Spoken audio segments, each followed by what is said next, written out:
E, enfim, mais uma vez grato a todos aqui. Obrigado, Rosana. Obrigado a todos da organização.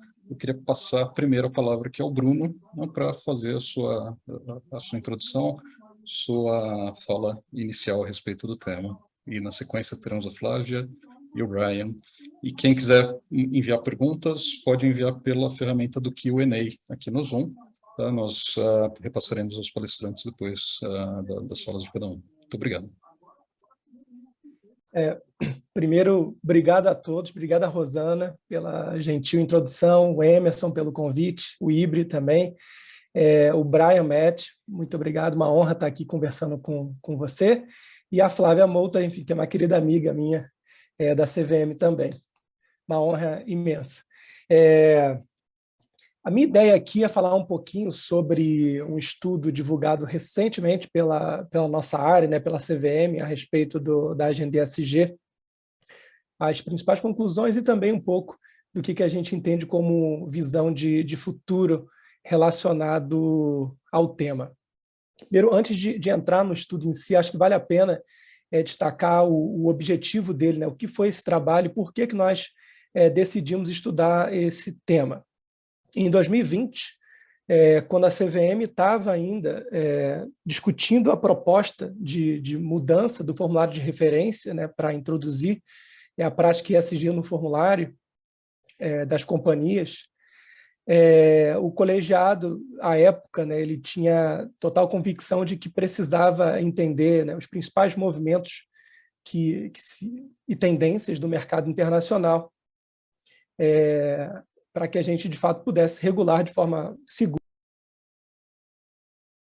Então, no mesmo momento que a gente, na mesma reunião, na verdade, que a gente aprovou a audiência pública, que posteriormente virou a Resolução 59, a gente também aprovou o estudo, né, que foi conduzido por nós e teve uma parceria assim, fundamental também do IBGC, que colaborou com a parte de benchmark internacional também.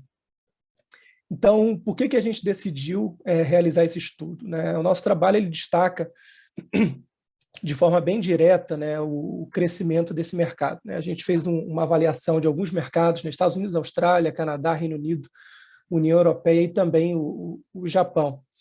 E nesses mercados, hoje, atualmente, nós temos, pegar dados de 2020, cerca de 36 trilhões de dólares em investimentos sustentáveis. Obviamente, acho que é sempre bom aqui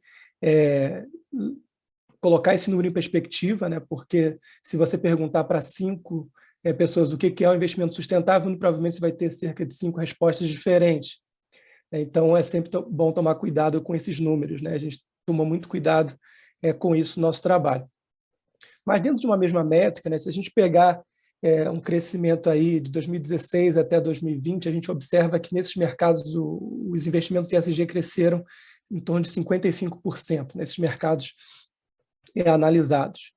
E já há perspectivas, né, e estudos mostrando que por volta de 2025, depois de 2025, mais da metade dos ativos sob gestão no mundo, de modo geral, vai ter alguma ligação com esse tema, né, com o tema ESG, de diversas formas. Então, mostra a relevância, né, e o que você falou, Emerson, está longe de ser uma moda, né? E se foi, deixou de ser já faz algum tempo.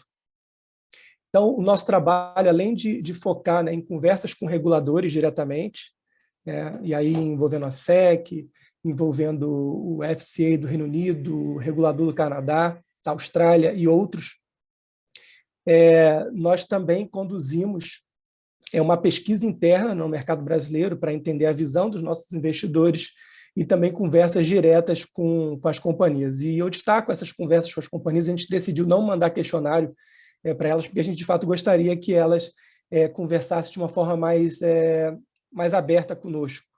A gente tinha acabado de publicar a Resolução 59 e obviamente, poderiam entender que a gente estava ali, de alguma forma, tentando entender práticas ou como as companhias estavam preparadas, e esse não era o objetivo, era, de fato, ter uma conversa bem franca em relação ao tema. E o que a gente observou no nosso trabalho, né, nessas conversas com reguladores e também a pesquisa internacional? O primeiro ponto que, de fato, né, a mudança climática é disparado ali a principal preocupação, né, dos reguladores que a gente consultou, dos mercados mais envolvidos. Isso é um fato interessante, porque no Brasil, quando a gente consultou, né, os nossos investidores no questionário, de fato, a questão climática foi apontada como a preocupação principal, né, em querer informações, acessar informações ESG das nossas companhias, mas o fator social também foi bem destacado, né? Eu acho que talvez por conta do nosso mercado, né? O Brasil está longe de ter resolvido seus problemas sociais e tal, então acho que de alguma forma isso contribui com essa visão no nosso mercado. Mas o fato é que, mundo afora, de fato, a mudança climática, né, questões ligadas ao clima, são os mais pontuados como o relevante, né, o ponto, o tópico. A outra questão diz respeito aos padrões de reporte. Isso foi algo muito discutido, inclusive na audiência pública da CVM.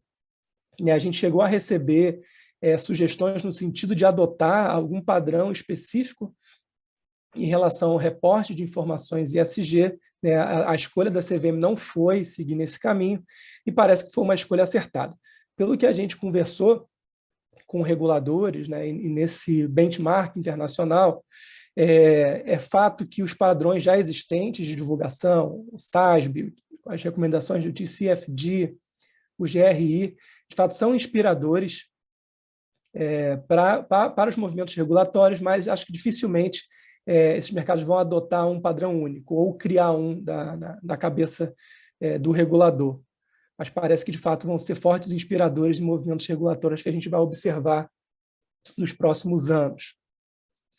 A outra questão que foi destacada no nosso trabalho diz respeito ao detalhamento de informações. O que a gente observou, né, atualmente nos mercados, especialmente os mais envolvidos, o que a gente observa é que o detalhamento de informações ESG tem sido mais na linha voluntária do que obrigatória, apesar de a gente já observar movimentos, né, e audiências públicas, seja acho que quase todas atualmente estão em fase de análise, né, desde que a gente fez a pesquisa, trazer algumas métricas ali mais prescritivas em relação a fatores ESG, como, por exemplo, inventários de emissões de gases que causam efeito estufas, entre outros.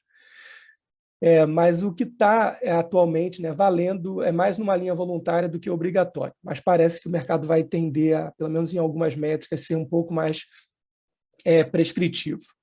O outro ponto que ficou bem latente no nosso trabalho diz respeito ao greenwash, né? Esse, sem dúvida nenhuma, talvez a principal preocupação dos reguladores. Apesar de interações diretas, né, em reuniões diretas que nós tivemos com os reguladores, me parece que, editado regras, né, para os seus mercados, uma primeira preocupação vai ser muito mais na linha educativa do que punitiva. Mas, assim, com certeza, o greenwash ele é um fato muito importante. E eu acredito, né, e a gente chega a destacar isso no nosso trabalho, que ele vai continuar sendo potencializado, ele vai ser um fantasma que vai nos assombrar durante algum tempo, enquanto a gente não tiver uma taxonomia internacionalmente aceita. Então, acho que a taxonomia talvez seja aí o grande ponto de discussão que vai se seguir a esses primeiros movimentos regulatórios. E como eu falei, né, em termos de reguladores de mercado de valores mobiliários, não tem nenhuma norma na rua. Que você tem aí, acredito que vai ter alguns movimentos bem importantes, talvez no final de 2023, mas com certeza em 2024, em relação a regras mesmo postas na rua em relação à transparência e ESG para o mercado de valores mobiliários. Em relação agora entrando um pouco na pesquisa que nós fizemos junto aos investidores brasileiros, mas também as conversas que nós tivemos com as companhias brasileiras, vale destacar em relação aos brasileiros que 2/3, de alguma forma, apoiavam iniciativas relacionadas à ampliação da transparência e ESG. Isso ficou bem claro na nossa pesquisa. E em relação aos investidores e respondentes que não consideravam métricas ESG no seu processo de escolha de investimento foi apontado não só a padronização das informações, né, a falta de padronização de informações atualmente existentes, né, entre as companhias que já emitem de forma voluntária, mas também a própria confiabilidade no que hoje é reportado de forma voluntária pelas companhias. Então, esses dois pontos ficaram bem destacados na nossa pesquisa. Em relação às companhias, nas interações que nós tivemos com elas, né, o que ficou, acho que talvez a grande conclusão desse bate-papo foi que há uma grande preocupação das companhias e o regulador não reinventar a roda. O que significa isso? Se os movimentos regulatórios não forem na linha do que atualmente já existe em termos de padrão de reporte, os custos podem não superar os benefícios dessa informação. E, para alguns setores, até ser um tanto prejudicial em termos de reporte. Então, isso ficou bem claro, e não só para os reguladores, mas também para as companhias, né, e também investidores, o greenwashing também apareceu ali de forma bem destacada como uma grande preocupação. Especialmente para as companhias que já têm alguma estrutura de reporte mais sólida, né, já há algum tempo. Então, isso ficou bem claro, inclusive como um fator de competição, talvez predatória, né, entre as companhias que têm boas práticas de divulgação. Então, aqui já indo para os pontos finais, né, das conclusões do nosso trabalho, acho que ficou bem claro para a gente, de certa forma, a CVM vai buscar seguir isso, não reinventar a roda. Então, eu acredito que a gente vai passar por uma segunda derivada, né? A edição da 59 foi um primeiro movimento. Então, assim, é esperado, né, não só da CVM, mas também de outros reguladores, movimentos incrementais na regulação da transparência e ESG, conforme as discussões forem amadurecendo. Isso está bem claro. Então, acredito que a CVM também vai seguir esse espírito, e não tenho dúvidas de que, a partir do ano que vem, com o primeiro reporte das companhias, a gente vai usar bastante as informações que vão ser trazidas pelas companhias também para fazer essa segunda derivada de informações, né? Onde a gente vai se aprofundar num segundo movimento regulatório futuro. A outra questão, como eu destaquei, é se não existe bala de prata, né? Então, assim, acho que a regulação não vai resolver tudo, né? E não vai resolver tudo de uma única vez. Então, assim, acho que acompanhar os movimentos internacionais vai ser muito importante, especialmente os movimentos que vão sair da União Europeia. A União Europeia, né, como continente, tomou a decisão de ser líder da agenda, né? Então, eu acredito que vai ser um grande indutor de movimentos regulatórios relacionados à ESG, apesar do mercado americano, de fato, ser o maior de todos em relação a esse aspecto. E só reforçando a questão da taxonomia. A taxonomia é algo assim fundamental e, de certa forma, é o que vai trazer conforto não só para reguladores, mas também investidores e emissores, de modo geral, em relação ao greenwashing. Então, a CVM hoje já tem um grupo de trabalho, né, com instituições de mercado, no sentido de estudar a questão da taxonomia, né, e eu não tenho dúvidas de que isso vai virar uma pauta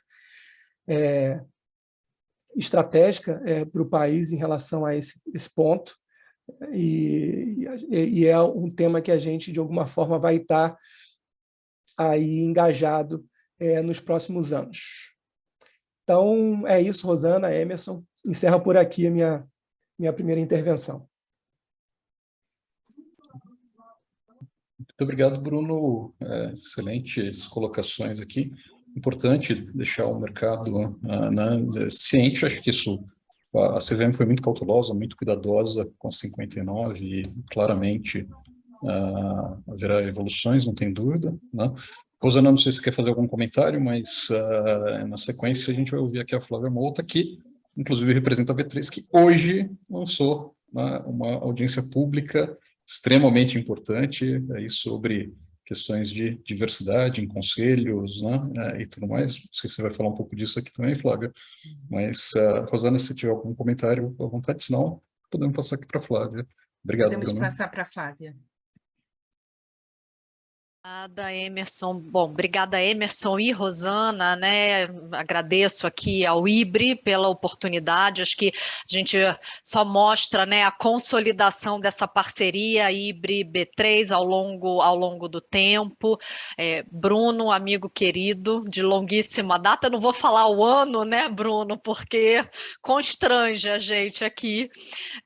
Brian, a gente tem um respeito enorme pelo trabalho da NYSE, é uma grande referência, uma honra estar aqui contigo, viu?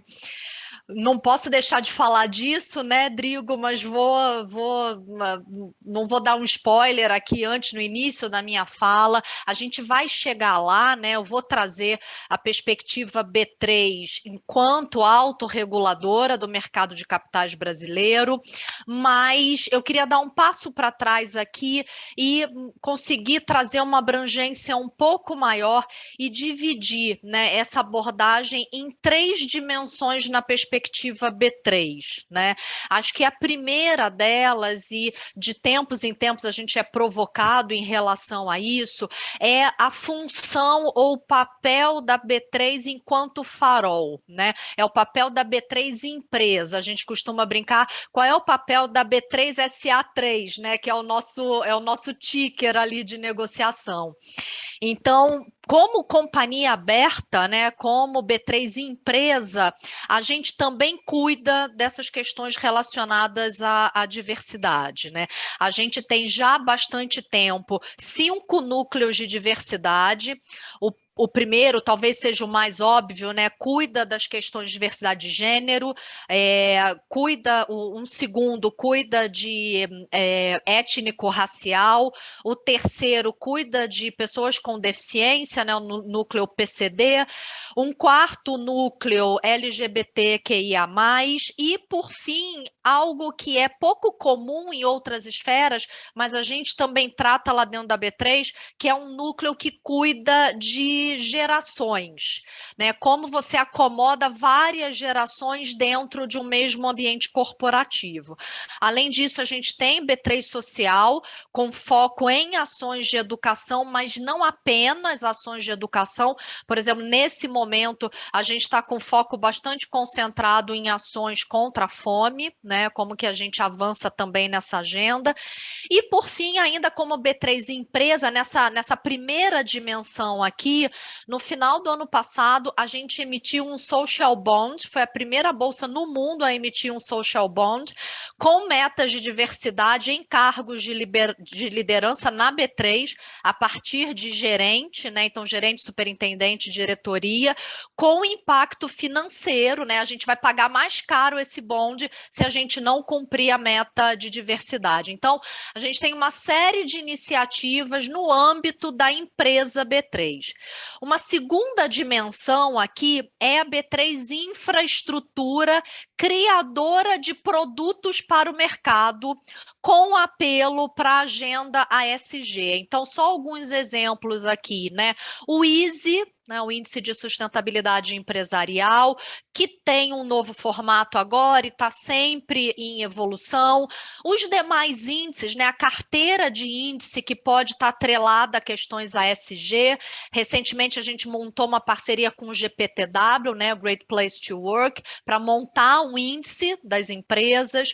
E também a criação e a identificação, focando ali em transparência e usabilidade pelos investidores de social e green bonds, tá? Então, essa segunda dimensão, infraestrutura de mercado enquanto provedora de produtos novos para o mercado. E aí, por fim, a minha cereja do bolo aqui, eu comentei com o Drigo que esse evento não poderia ser num dia melhor para nós na B3, porque ontem a gente lançou uma iniciativa que também conversa com essa temática aqui. Ontem a gente lançou o que a gente está intitulando de conexões de valor para as empresas. Então, todas as nossas ações de engajamento, relacionamento, educação para emissores está agora encapsulada dentro dessa marca Conexões de Valor. E aqui a gente está falando que a nossa principal demanda nessa frente é para ajudar as empresas a conhecer mais, a aplicar melhor medidas e iniciativas ESG. Só grandes números aqui para vocês, apesar da gente ter feito o lançamento oficial ontem do Conexões de Valor, só em 2022 a gente já, nos nossos fóruns ASG, a gente já alcançou mais de 100 empresas, atingindo mais de 300 participantes, seja do time de sustentabilidade, sejam dos times de RI dessas empresas.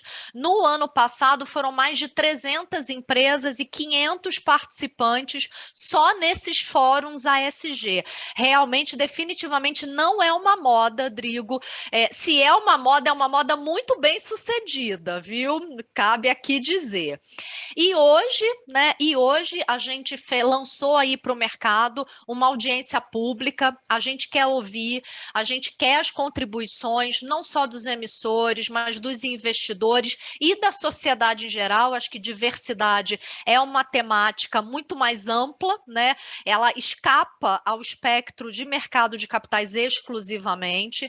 Fizemos um mapeamento internacional, não tiramos da cartola, né? Como o Bruno bem falou, a gente não acorda querendo ditar regra, né?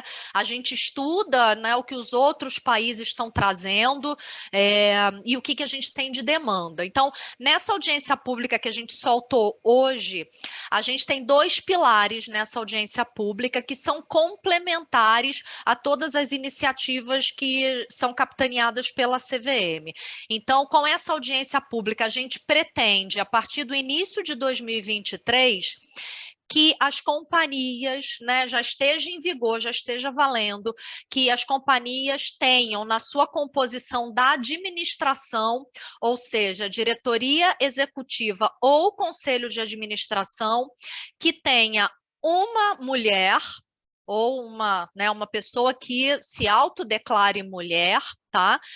E uma pessoa membro de comunidade minorizada. Então, negros, aqui incluindo pretos e pardos, membros de comunidade LGBTQIA+, pessoas com deficiência, tá? Então, claro que tem um prazo de adaptação, o primeiro membro até 2025 tem que estar adequado e o segundo membro até 2026. Isso vale para todas as companhias listadas na B3 hoje, num modelo pratique ou explique. Então, obviamente que a gente vai engajar as companhias para que elas estejam praticando aí dentro do prazo que vai ser concedido de adaptação, mas caso alguma delas tenha dificuldade, esteja no processo, que elas apresentem publicamente, por meio do formulário de referência, a devida justificativa de por que elas não estão atendendo ainda. Isso num primeiro pilar, composição da administração. Num segundo pilar, ainda em linha com todos os aspectos de transparência, a companhia precisa prever na política de remuneração metas ASG atreladas à remuneração variável dos executivos, política de indicação que reflita as necessidades de diversidade da administração e algumas regras internas, né? Políticas que venham a prever questões relacionadas a relações de trabalho, compliance, governança de uma maneira em geral. Então, a gente está muito animado com essa iniciativa, está na rua até o dia 16 de setembro para a gente receber as contribuições, que a gente possa fazer as adaptações nos documentos, depois a gente segue a governança dentro da B3, parte para aprovação da CVM, que valida, né, os regulamentos da B3, e pretendemos estar com a regra em vigor já no início de 2023, claro, respeitando aí esse prazo de adaptação 2025 e 2026, para que as companhias tenham tempo de se preparar e cumprir aí com o que todo mundo espera, né? Com o que o mundo todo está ansiando em alguma medida. Obrigada, Rosana, Drigo.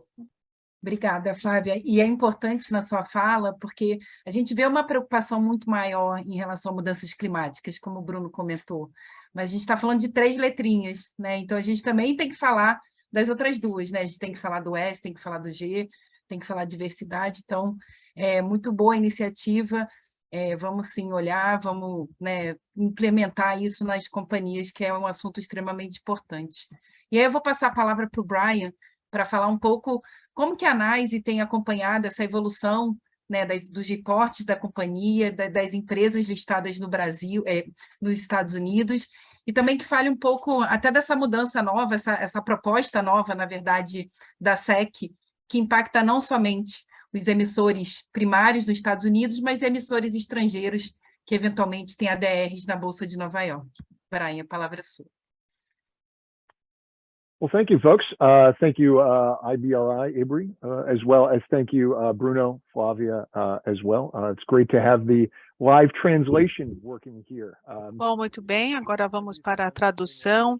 Eu ouvi tudo, funcionou muito bem aqui. E eu espero que a tradução também saia bem em português para todos. Então, muito obrigado pela dedicação do seu tempo. Eu trabalho com esse conselho consultivo para ESG, para a Bolsa de Nova York. Eu trabalho com todas as empresas listadas, relações com investidores, sustentabilidade junto a investidores e também as equipes jurídicas. E todos eles contam a história ESG para os investidores e para outras partes interessadas. Nós oferecemos as ferramentas, o conselho consultivo e a conexão que são necessárias com outras empresas, especialmente quando falamos de melhores práticas de outras empresas que construíram programas de sustentabilidade bem-sucedidos. Então, essa é a abordagem que nós temos na NYSE. Nós temos 28 empresas brasileiras listadas na Bolsa Americana, 400 bilhões, né, é o valor. Então, é isso que temos das empresas brasileiras. Muitas delas também estão presentes em outras bolsas, na B3, lógico.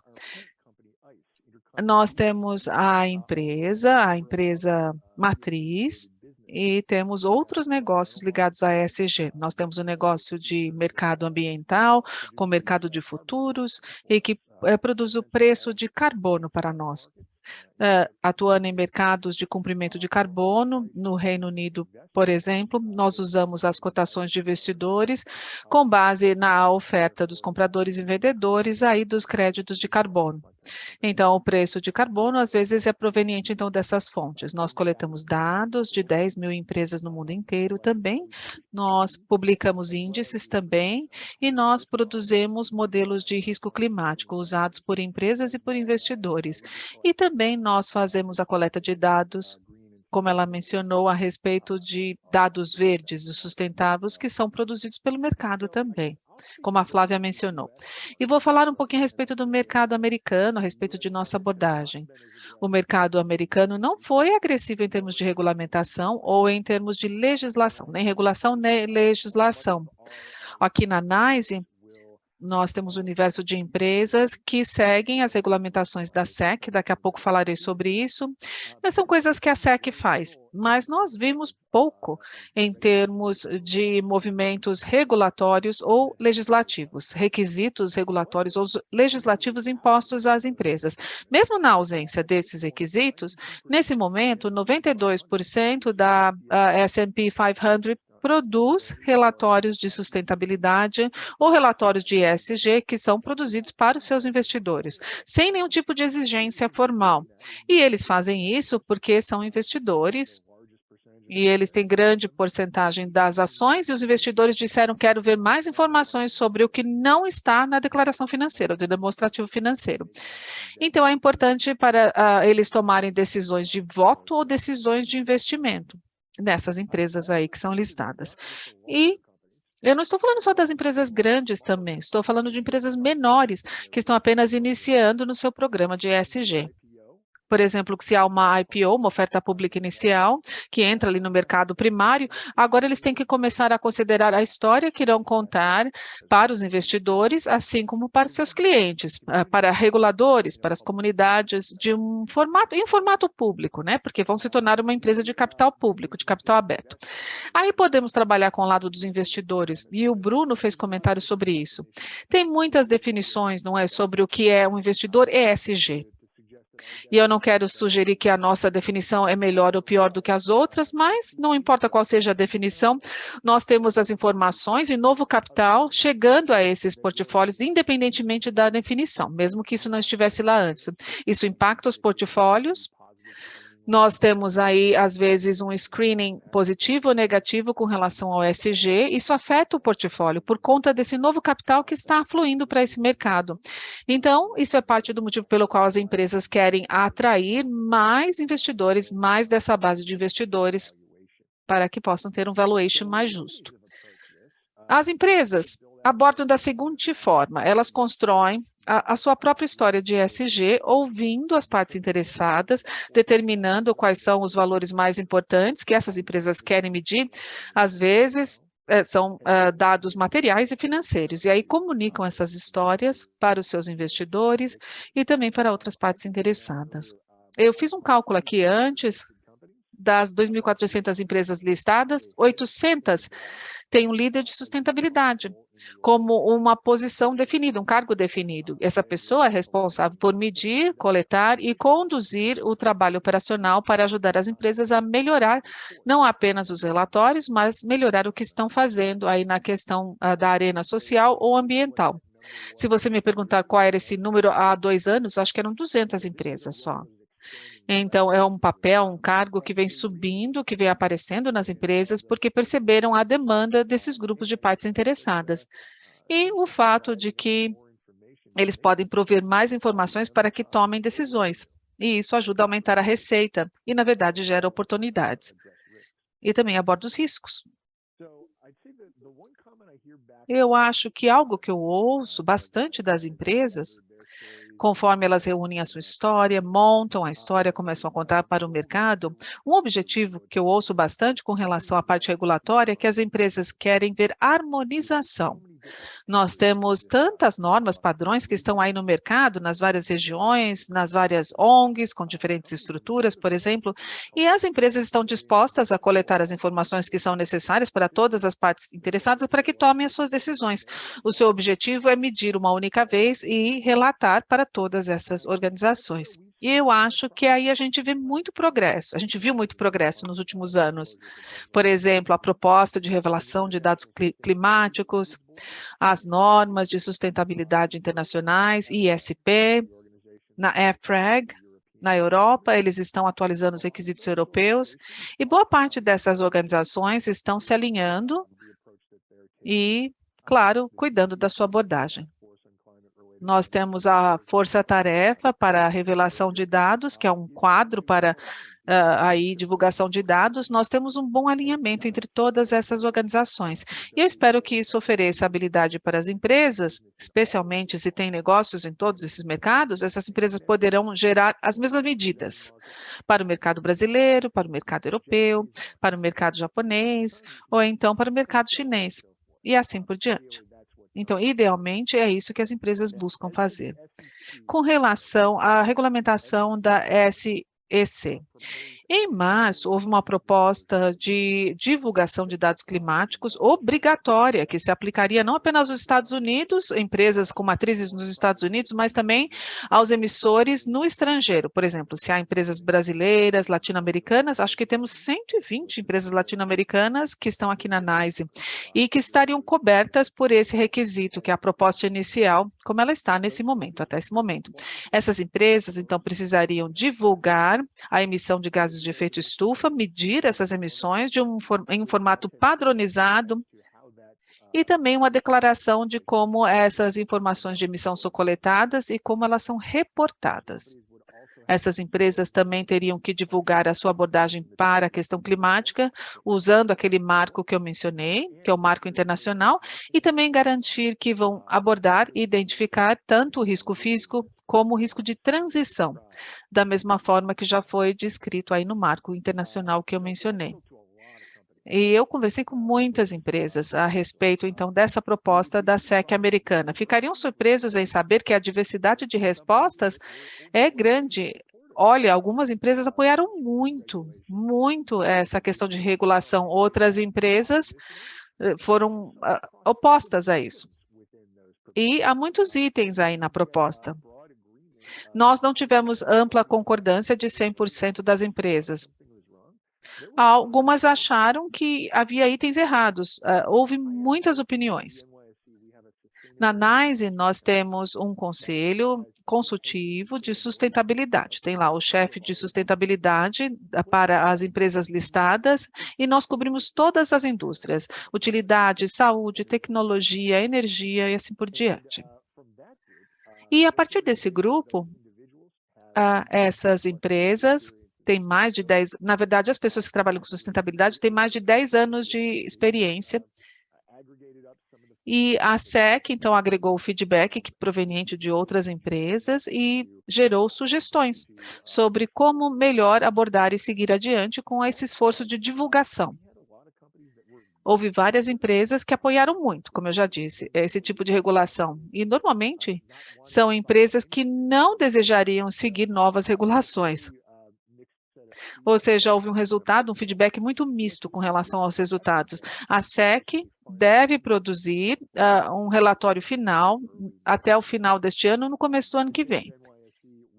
Na NYSE, estamos interessados principalmente no processo de formação de capital. Nós queremos garantir que as empresas possam abrir o seu capital e tenham a habilidade de que, sim, abram o seu capital, e isso não aumente o custo para essas empresas em um nível muito alto. E queremos garantir que os investidores colham as informações que são necessárias para tomar as decisões, não apenas as informações financeiras, mas outras informações que não são financeiras.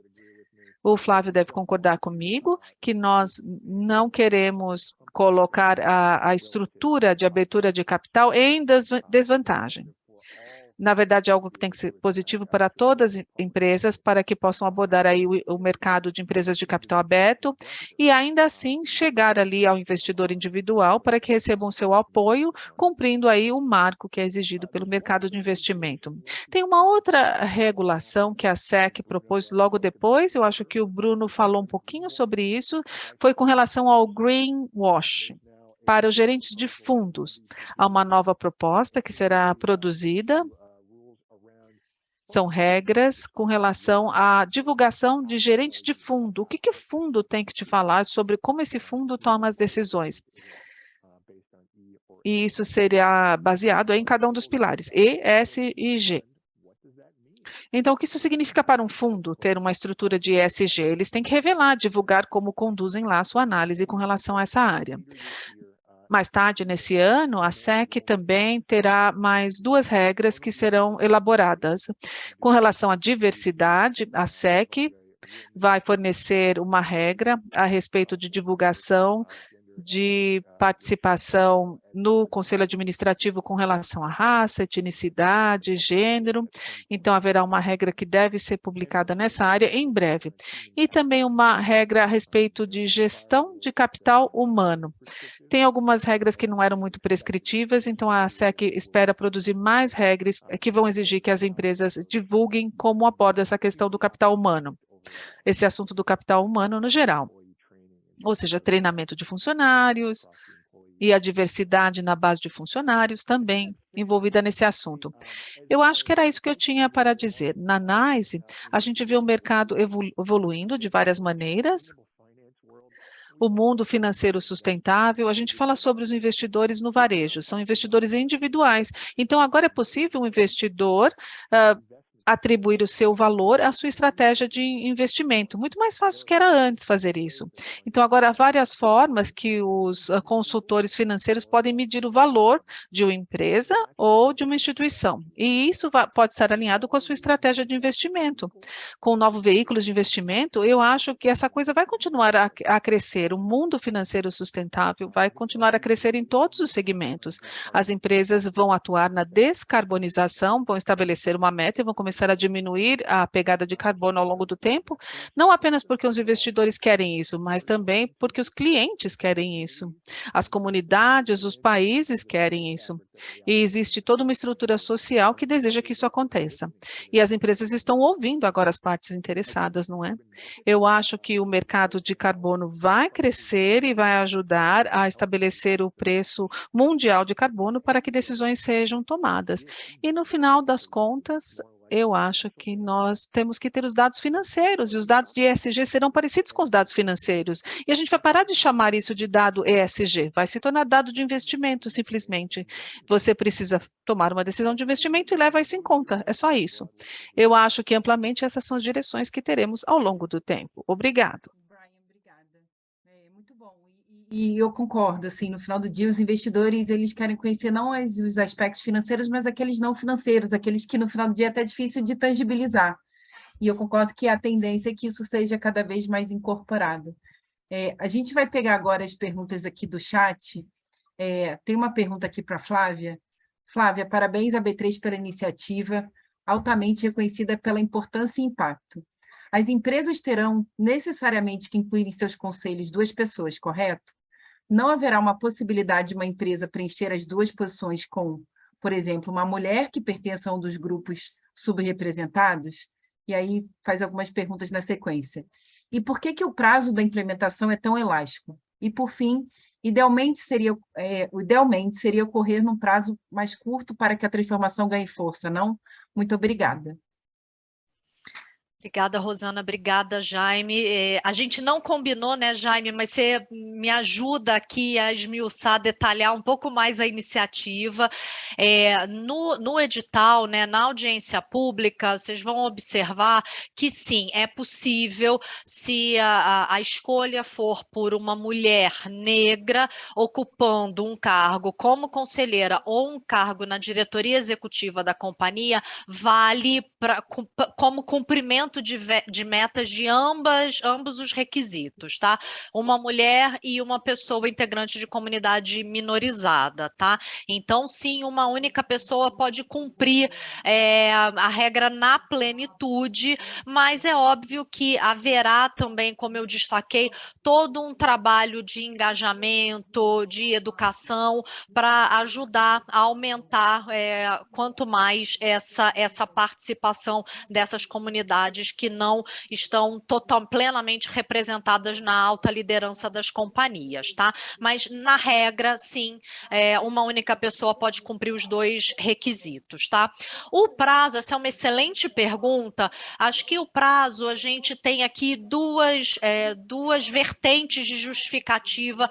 Por que a gente optou por 2 anos após a implantação da regra, ou seja, 2025, e 3 anos para o segundo membro, né? Acho que um primeiro destaque aqui, a gente está seguindo de uma maneira em geral a tendência internacional.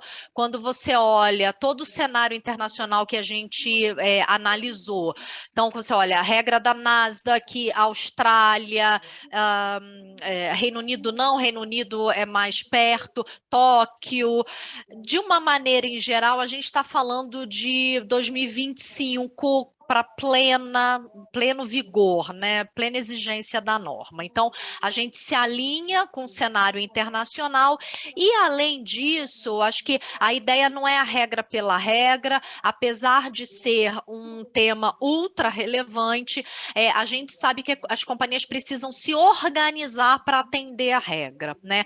Como você está falando de períodos de eleição, em particular de conselheiros, mas também de diretoria executiva, usualmente a ratificação dos conselhos acontecem a cada 2 anos. Se a regra entra em vigor em 23, a gente dá esse prazo aí, que é habitual para troca de conselho, para que as companhias consigam se adequar sem correria, né? A gente quer que a implementação seja refletida, seja cuidadosa, para poder cumprir de fato a sua função, tá? Então, por isso a escolha do prazo de 2025-26. Mas obrigada pela pergunta. Obrigada, Flávia. Muito bom, boa pergunta, muito bom esclarecimento, Flávio. A próxima pergunta que nós temos aqui no Q&A, só lembrando, as perguntas elas precisam ser feitas pela ferramenta Q&A do Zoom, tá? Não pelo chat, ou levantando a mão para quem quiser fazer mais perguntas aqui. A próxima pergunta vem do Haroldo Levi Neto, e ela entendo aqui que é para todos comentarem, Flávia, Brian, Bruno, não? E a questão dele, ele pede para que comentem como vocês veem a iniciativa do ISSB pelo IFRS Foundation e se tem participado das consultas públicas, inclusive sobre taxonomia, que o Brian mencionou na fala dele. Além disso, se puderem comentar sobre a criação do CBPS, Comitê Brasileiro de Pronunciamentos de Sustentabilidade pela Fundação de Apoio ao CPC, lembrando que a B3 faz parte da iniciativa brasileira e a CVM tem apoiado. Então, ele pede comentários de vocês a respeito desses dois pontos, né? A iniciativa do ISSB pela IFRS Foundation e sobre a criação do CBPS aqui no Brasil pela Fundação de Apoio ao CPC. Então, não sei se o Bruno quer começar, Flávia, Brian. Eu posso começar, então, aqui em relação à iniciativa do ISB, né, recente, a gente encaminhou as nossas considerações à consulta há algumas semanas. É um tema que a gente vem acompanhando muito de perto, né, engajado também. Acho que é importante deixar claro, não sei o nível de engajamento, né, do colega que fez a pergunta. A ideia é trazer, né, alguns princípios, né, que seriam seguidos pelas jurisdições, né, e uma preocupação que nós temos é que esses princípios sejam a ponto de permitir alguma flexibilidade, né, para as jurisdições, no caso do Brasil, para posteriormente editar regras ou mesmo passar suas orientações conforme o mercado brasileiro.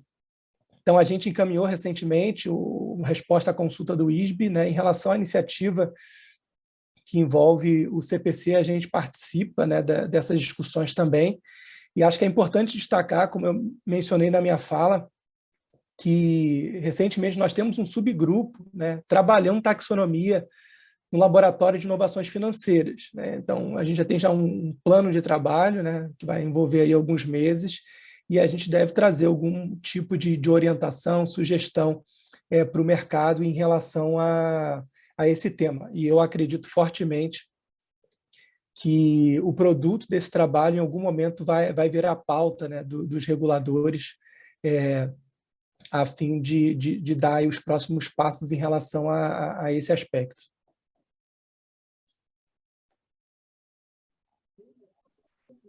Acho que aqui do meu lado, brevemente, a gente sim, obrigada, Haroldo, a gente participa, né, das iniciativas do CPC de uma maneira geral, e a gente vê com muito bons olhos e continua, né, acompanhando que uma das iniciativas selecionadas, né, do ponto de vista mais estratégico para ser tocada, para ser discutida dentro desse âmbito, tenha sido pronunciamentos de sustentabilidade. Acho que, mais uma vez, reforça aí a importância do assunto e a importância de que todo mundo volte esforços para avançar no tema, mas sem que a gente disperse iniciativas. Acho que quanto mais a gente conseguir caminhar junto ou harmonizar todas as iniciativas, a gente gera menos confusão e ganha mais tração no tema, tá?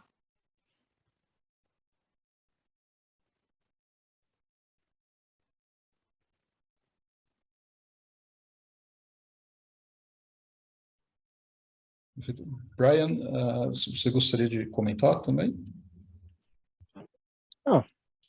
I can speak a bit Pois to é, it. eu poderia até comentar um pouco, né, do que a gente tem feito. A gente fez uma primeira sessão com o ISSB, né, um grupo de empresas também, começamos a conversar, E, de repente, tem um pouco mais a ver, não tanto com o que as empresas estão esperando, mas talvez tentar entender realmente quais são os apontamentos e como as organizações estão se preparando. E, de repente, essas falas a respeito de sustentabilidade, de mudança climática, acho que definitivamente vão ser muito comuns. Há um grupo de 80 CEOs de empresas listadas, né, que estão ali apoiando o programa e que estão definitivamente tentando atingir uma harmonização. Então, acho que é uma discussão muito relevante, o feedback está sendo produzido, está sendo trabalhado com os reguladores europeus, com outros reguladores de outros lugares do mundo, justamente para produzir um standard, né, um padrão único, sempre que possível, que seja adaptável, que seja ajustável a vários reguladores no mundo, né? Mas eu acho que é isso, acho que ter um padrão inicial e ver como pode ser harmonizado mais para frente, sim. A gente tem uma pergunta, inclusive, para você, do Fernando Carneiro. Obrigada, Fernando, pela pergunta. Então, o Fernando questiona se, ao invés da gente olhar o ISG de uma forma única, se não faria mais sentido a gente olhar individualmente, ou seja, com mais detalhe, olhar deep dive, o E, o ESG separadamente, e aí queria ouvir a sua opinião sobre isso. Believe I know the individual who asked it. Sim. Eu acho que é isso. Acho que talvez ele leu o último número do The Economist, porque é bem isso que foi discutido lá. É interessante. O que eu posso dizer? Eu acho que os investidores, eles vão falar a partir dos dados, né, que eles conhecem. Eu acho que todos os dados que a gente tem das comunidades de investidores, os investidores já podem considerar eles mesmos questões ambientais separadamente das questões sociais, questões de governança separadas das questões sociais. Quando eles estão fazendo essa análise, eles fazem esse tipo de separação. É muito mais fácil ver um score único, né, que combina tudo, mas de repente até Charles Cregan, por exemplo, ele fazia perguntas de por que ter um único score para todo mundo, para uma combinação de coisas que podem ser tão distantes entre elas. Então, no geral, eu acho que as empresas, elas comparam, por exemplo, o uso de água com outras empresas e os investidores tomam decisões a respeito, né, de que empresas usam melhor a sua água, que empresas estão descarbonizando. Eu vejo que os investidores não fazem coisas muito diferentes, eles analisam também individualmente. O lugar, talvez, onde isso, de alguma maneira, serve o uso do score é no mundo em que os indicadores são criados, né, a partir de um score de ESG que combina tudo, como uma perspectiva geral. Cada vez mais é comum isso, mas eu acho que ESG acho que um debate muito mais amplo do que o próprio debate do ESG está se propondo, né? Dependendo das diferentes definições, como o Bruno falou, né? De repente a gente pode ter um encontro de 3, 4 vezes a partir de uma perspectiva de iniciativa de capitais para decidir realmente onde investir. Então, não é uma questão assim como, esse aqui tem tanto, eu vou investir nesse. Não, é uma questão mais ampla, eu acho. É o que eu vejo. Muito bem. Acho que bem colocado pelo Brian. Lembrando aqui também, Flávio e Bruno, se vocês quiserem perguntar um ao outro, também Brian, fiquem à vontade. Aqui é o debate para isso. Eu vou só caminhando aqui para uma próxima questão que chegou no Q&A aqui, do Geraldo Afonso Ferreira, e eu depreendo aqui que a pergunta ela é mais direcionada ao Bruno, mas se alguém mais quiser comentar também, nenhum problema, e se refere principalmente, acho que é uma notícia divulgada entre ontem e hoje na mídia brasileira. A pergunta dele é como a CVM pretende julgar o voto de controladores em caso de conflito em temas ESG, uma vez que a atual jurisprudência, na realidade, pelo que eu entendi da notícia hoje, é uma tendência ali do colegiado da CVM, né, somente analisará casos de conflito material, né, ou tende a ir para o conflito material, não para o conflito formal, que é quase uma discussão que não acaba no país. Né. Vamos aguardar 20, 30 anos para medir as consequências materiais? Bruno, acho que essa é principalmente para você, mas os demais também, por favor, fiquem à vontade para comentar. Acho que a pergunta faz um pouco do escopo aqui da nossa conversa, né? É um assunto um tanto, não sei se não posso dizer se é polêmico, mas enfim, é um assunto que desperta muitas visões, né? É uma decisão da CVM que foi tomada, né? Ainda não foi tomada, né? Houve um pedido de vistas do processo. Enfim, vai seguir, né? Como tem que seguir uma decisão de conflito material. Então, assim, não tem muito uma resposta para que o colega aqui perguntou. Eu mesmo não teria condições de responder isso diretamente, né? A gente tem que analisar caso a caso e tal. Me parece que a pessoa que fez a pergunta não ficou muito satisfeita com o resultado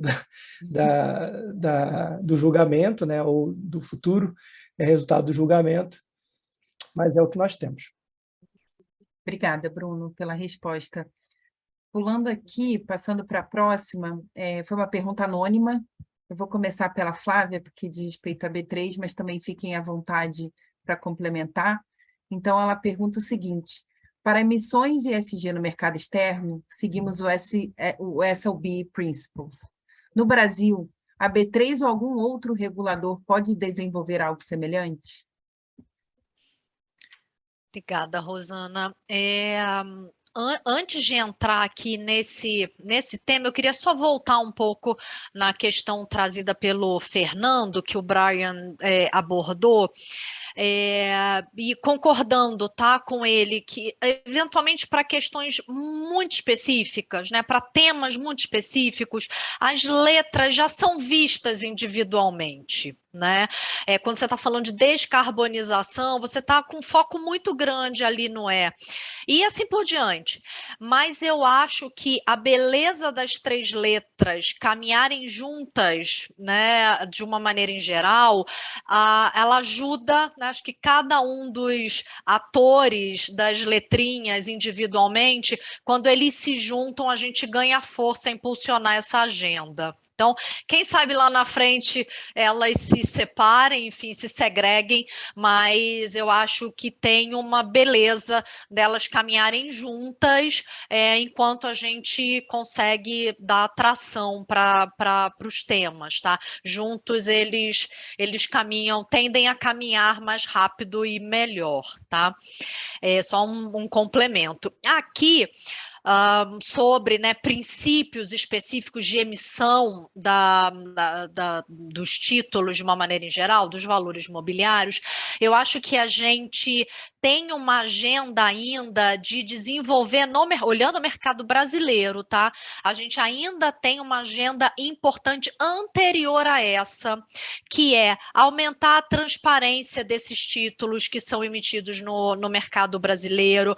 A gente tem uma riqueza de dados muito espalhadas dentro do sistema, e como que você melhora a divulgação desse tipo de título associada a questões ASG. Então, eu acho que esse é um foco mais imediato, mais emergencial. Então, vamos cuidar disso primeiro, né? E aí um esforço não só de uma infraestrutura de mercado, mas do mercado como um todo.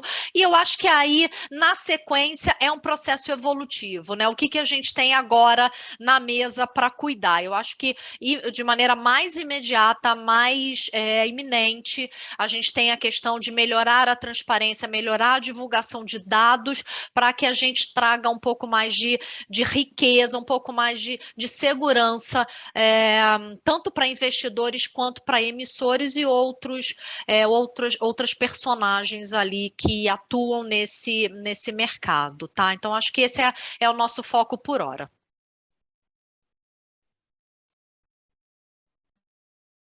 Perfeito. Muito obrigado, Flávia. Nós temos uma última questão aqui no Q&A, que vem da Vânia Vânia Borgert, né? E ela diz: Brian, concordo, muito obrigado pela apresentação, concordo 100% com a sua opinião sobre a consolidação da regulação. para melhores reportes dos negócios, né? E aí ela gostaria de ver a sua visão, se você tem alguma opinião, né, sobre como a SEC irá lidar com o ISS, com as regras do ISSB e a União Europeia. É possível ter essa estimativa com relação à SEC? Well, so specifically to climate. Falando agora especificamente do clima, a SSE propôs em 1º de março, e a ISSB vai divulgar a sua proposta sobre clima, para normas sobre o clima, foi lá no dia 25 de março. Estavam bem alinhadas, bem próximas com relação à aderência ao TCFD e também com relação às recomendações para a divulgação de riscos climáticos e também para a medição dos gases de efeito estufa, das emissões de gases de efeito estufa. A organização europeia, a EFRAM, que fica responsável por atualizar a divulgação europeia, depois publicou o seu conjunto de regras na sua proposta, muito alinhada com o que havia sido publicado da SEC e com a ISSB para empresas. Ou seja, o timing para cada uma dessas publicações, no início, foi sugerir que as regras estariam, sim, disponíveis em 3 consultas públicas, em cada uma das consultas até o final de 2022, e haveria um ano de medição, que seria 2023, e para o primeiro ano de divulgação, em demonstrativos financeiros, isso ocorreria a partir do começo de 2024. Então, tem tanto alinhamento entre essas organizações, não apenas em termos de substância de conteúdo, mas em termos de timing também. E a SEC, como membro da IASCO, trabalha de perto com outros reguladores globais. A IASCO tem um assento de direção e tem participação no processo ISSB. E também os reguladores europeus, que estão envolvidos, sim, no processo ISSB e FRS, todos os reguladores estão conversando entre si, e eles têm sim essa meta, esse objetivo que é evidente, né? Se a gente olhar como tudo está sendo implementado, eles estão tentando harmonizar o máximo possível. A realidade é que ainda haverá variações entre diferentes países, diferentes agências reguladoras, dependendo das partes interessadas de cada um dos países e como elas irão aí figurar ao longo do tempo. Nós veremos os reguladores querendo trabalhar em conjunto, potencialmente eles vão gerar uma reciprocidade aí entre os mercados, para de novo limitar o custo de divulgação de pronunciamentos, para permitir que as empresas possam abordar aí os mercados de capital internacionais no mundo inteiro. Então, eu diria que nós vemos esse movimento nessa direção e as agências reguladoras todas estão cientes do que funciona e do que não funcionou já, com relação a questões mandatórias, estruturas de compliance, e é isso que a gente vê. As empresas de capital aberto, elas têm que seguir adiante e fazer o melhor com relação à regulação. E a gente espera que os reguladores se ouçam, se conversem aí no caminho futuro. Bruno, você poderia falar sobre isso também, porque você também tem influência aí dessa questão. Obrigado, Brian. Se eu puder fazer um rápido comentário a respeito, né, de fato, concordo plenamente com o Brian, né, a gente vem mantido contato com outros reguladores, né, eu mesmo participo do Fórum de Riscos Emergentes da IOSCO, e não tenho dúvidas, né, que um dado momento vai ter algum tipo de debate no sentido de algum direcionamento de harmonia entre as regras. Não tenho dúvidas que a IOSCO, de alguma forma, vai se engajar nisso de forma mais ativa. E só um comentário ainda em relação a essa questão da harmonização, e talvez fazendo um gancho com o que a Flávia falou anteriormente, né? Tem um reporte bem interessante do Fórum Econômico Mundial de 2020, né, que foi uma publicação especial. E além, primeiro, de fazer talvez uma autocrítica em relação a focar muito a questão do desenvolvimento, né, mais na parte financeira, PIB, crescimento econômico, deixando um pouco de lado essa questão da sustentabilidade, né, isso está bem claro ali no reporte.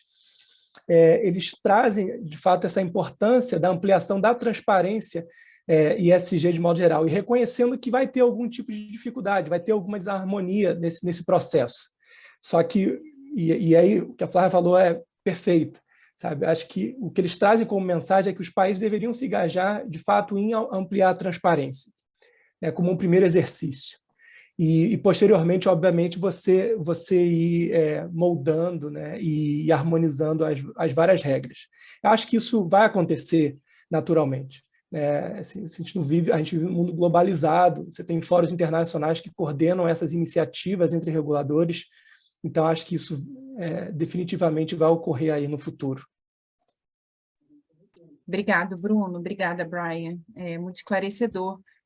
A gente está chegando aí a mais de 1 hora de evento, então vou pedir que vocês 3 façam as considerações finais e principalmente destaquem, né, a gente está falando aqui de práticas ESG, ambiente regulatório, mas o que isso traz de oportunidade, né, seja para as companhias, seja para os investidores e para os reguladores também. Então, vou começar com a Flávia para fazer as considerações finais, principalmente sobre esse aspecto. Mais uma vez, queria agradecer aí, mais que um prazer, uma honra participar, né, dessa discussão, que venham muitas discussões sobre essa temática. Acho que o famoso, né, água mole em pedra dura, né? Vamos lá, uma hora a gente rompe essa barreira. Acho que precisamos falar, trazer a temática cada vez mais, né? E acho que assim, a gente tende, como o Bruno trouxe, né? A gente tende, acho que tem mais consciência, diria, hoje, de harmonização de regras ao redor do mundo, né? A globalização, ela é uma realidade, as fronteiras são cada vez mais tênues, não as físicas necessariamente, mas o mundo, né, globalizado via rede, né, via internet, mostra que essas barreiras estão baixando, então não dá para, né, você acordar com uma ideia na cabeça que é completamente desalinhada mundo afora, porque a companhia está no Brasil hoje, mas ela tem uma ponta nos Estados Unidos, a outra ponta no Reino Unido, a outra ponta em Singapura e Austrália. E aí, como que você lida dentro das corporações com uma miríade de regulamentações, né? Mas eu acho que, vendo o copo meio cheio aqui, definitivamente há um esforço internacional para caminharmos de maneira alinhada.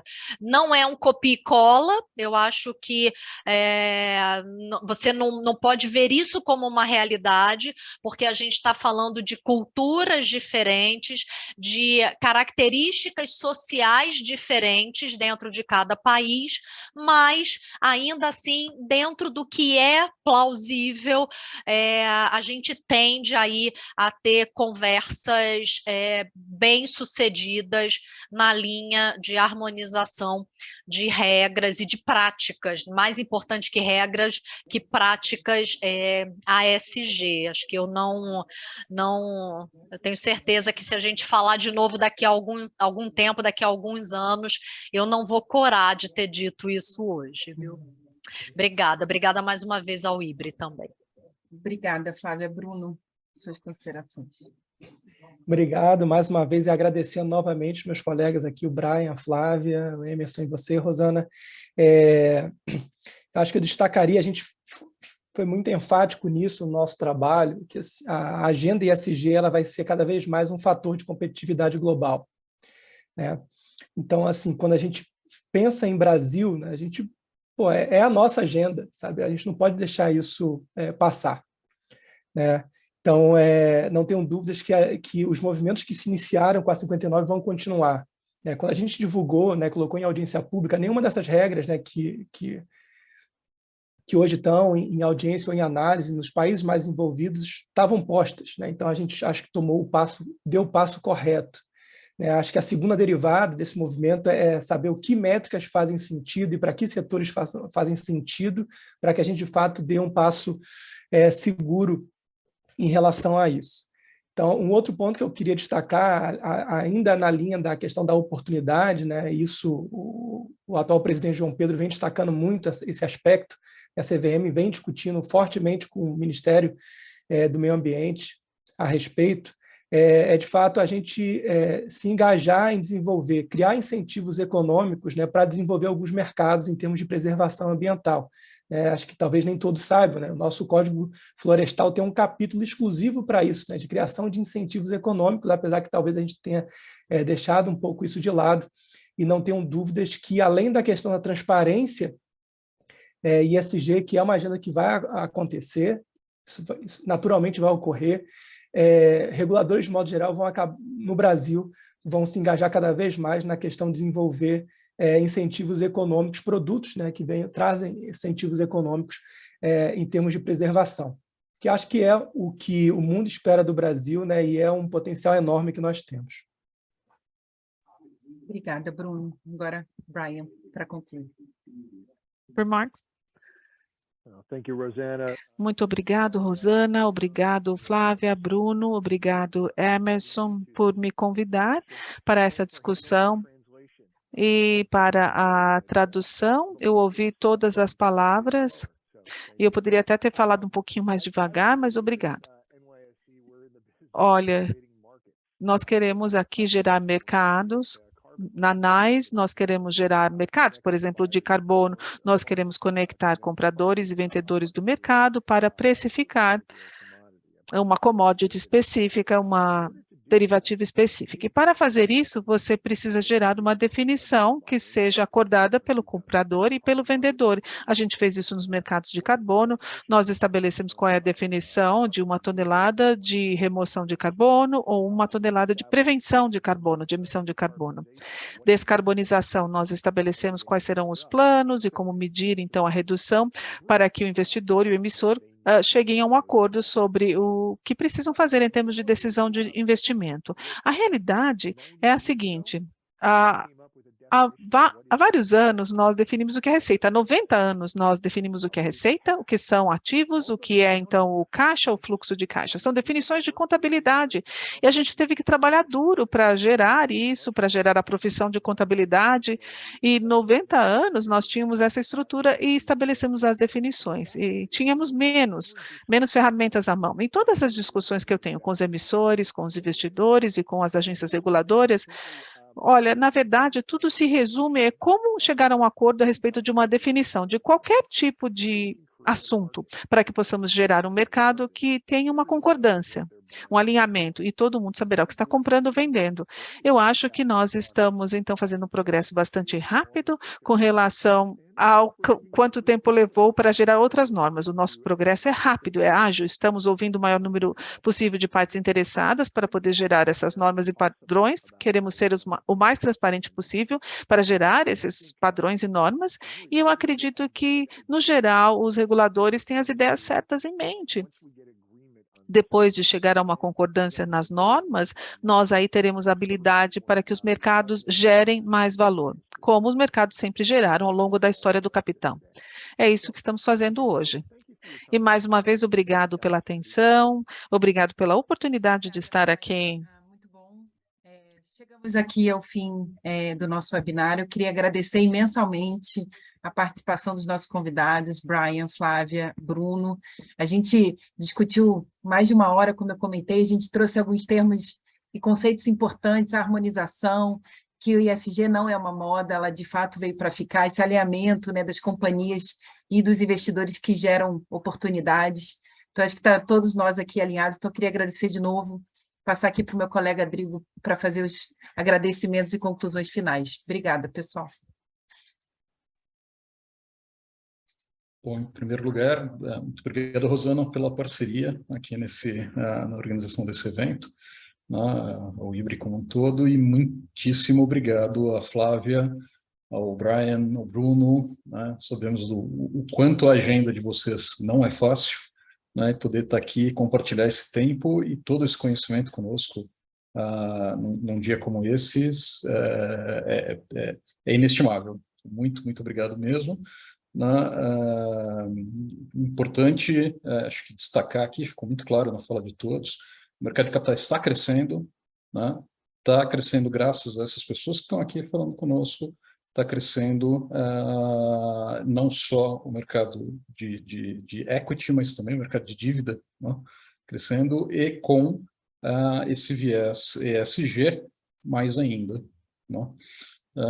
Então, muito obrigado a todos. Vamos aqui, então, caminhando para o encerramento. Eu queria, além de agradecer aos panelistas que estiveram aqui, compartilhando esse conhecimento, o seu tempo conosco, queria agradecer também à CVM por todo o trabalho que vem fazendo, por ter permitido ao Bruno estar aqui conosco, a B3, que nos brindou aqui com a Flávia, a Nais, com o Brian, ao IBRE, né, que possibilitou esse webinar, principalmente dentro do IBRE, pessoas que não estão aqui, mas nos bastidores ajudaram muito, né? O Rafael Mingoni, diretor técnico, a Regiane Abreu, que foi também já coordenadora da comissão ESG e que iniciou esse projeto conosco, a Edna Biava, que nos possibilitou esse contato com a NICE e tudo mais, Luiz, João Lucas, que estão aqui, né? E a Tem Meetings, por todo o suporte de comunicação aqui com o Zoom, que permitiu essa comunicação, com os canais de tradução